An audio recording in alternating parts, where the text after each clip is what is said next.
There once was a man named Paul Revere who rode under the midnight moon.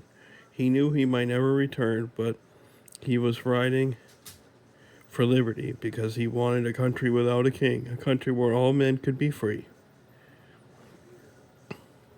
Paul Revere was the silversmith in old Boston town.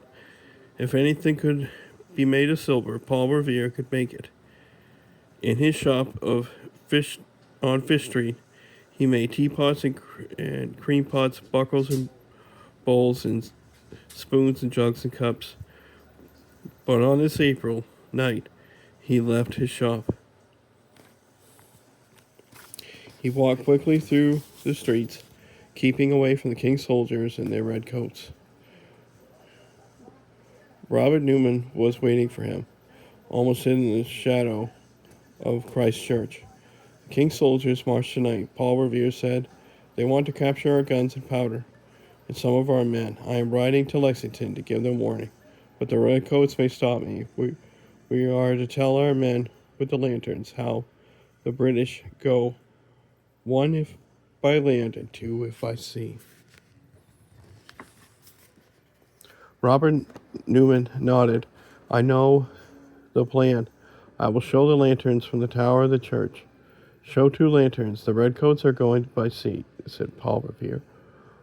While Robert Newman started up the tower, Paul Revere hurried home, and he put on his boots, riding a coat, and said goodbye to his wife and children. Good luck, father, said young Paul, his oldest son. Thank you, son, Paul Revere said.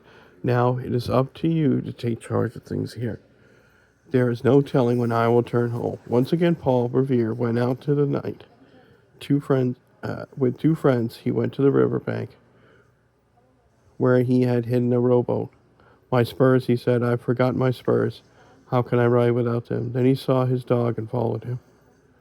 Writing a note to Mrs. Revere, he tied it to the dog. Home, boy, he said. Home as fast as you can. The dog was back in a few minutes and tied around his neck with a spur. That's better, said Paul.